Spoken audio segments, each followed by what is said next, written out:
Hi, my name is John Bracken. I'm going to tell a story about a worried dad raising a daughter to live in the digital future.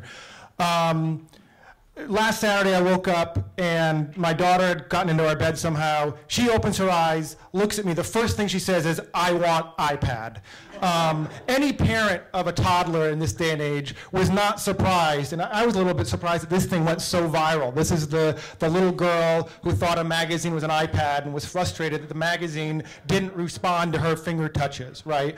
All of us who are living in this space now, who have kids, are used to the fact, and it was funny to think it was only 20 months ago that this device landed in our laps, right? And when I bought it, I said to my wife, "I'm buying this for Olive," who at the time was 4 months old, and she said, "Oh, she liked Jeff Jarvis." It was like, "That's a stupid purchase. Why would you want to buy an iPad? It's ridiculous. Why don't you be like Jeff Jarvis and pack it back up in the box and return it back to Apple?" Which, of course, Jeff later, I've seen him, he does have an iPad now.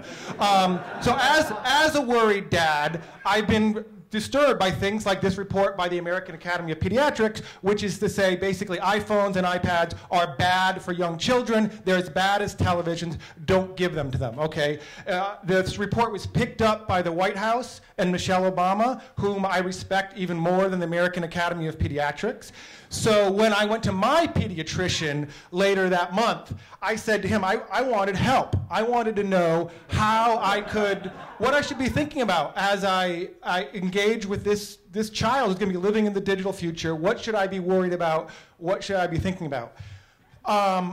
It turns out, what he emphasizes, what's really important is pretend play. The age of 2 is all about pretend play, engaging with puppets, touching things, parental guidance, all of that. But that wasn't good enough for me. I wanted to find out what is the real academic research about touch screens and young children interacting with them. It turns out that the only research is done by people in New Zealand. For some reason, New Zealand researchers, it's totally true. The only papers that have been published about young children and touch screens are from New Zealand for some strange reason. So as part of this push, and after reading the literature, I realized, Olive is also really into Legos. She demanded pink Legos, which is cool, so it's totally cool. It kind of kills me every morning when I go pick her up because there are Legos all over the floor. My hope is that she ends up like my friend's sons who have created a website called brickbuilders.com. They will build you a Lego mosaic. They're 10 and 8. This one you can get right now for $275 for your holiday shopping. And my hope is that my daughter, as she grows older, whether or not she's able to sell things for $275, I won't count on that, but that she will become a builder like my friend John's sons.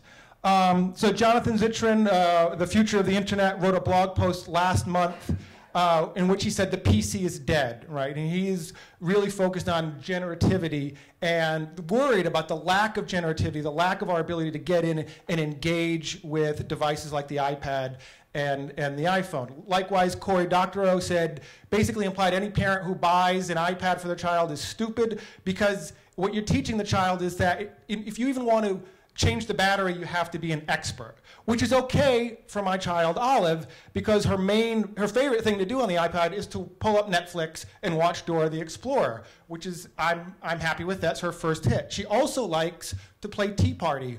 She's never actually played Tea Party with physical objects, but she plays Tea Party on the iPad. True story, I pulled up this app because I was looking to see what the Tea Party was doing in terms of mobile devices. Totally true story, and Olive gets the bonus. Luckily, that the same company also builds Robot Lab, and in wanting to think about Olive's future and her space in the future, want her to engage with robots. She can build robots like this. After I saw that she liked robots, I went and got her own robot. At first, she was terrified of the Roomba. But as you can see here, this is actually the first time when she was actually excited to play with the Roomba and can now turn it on and turn it off. And all of this is a part, as any parent of a young child knows, preparing them for the future and engaging with robots in the future. And this is something that several of us stay up nights worrying about is how are we going to prepare and are they going to live in the future. And as a father of a girl in particular, I really want to make sure that she feels like she can get her hands on these devices and that we get over the PC is dead and that I encourage her and that she ends up playing with toys like these when she gets older. Thank you.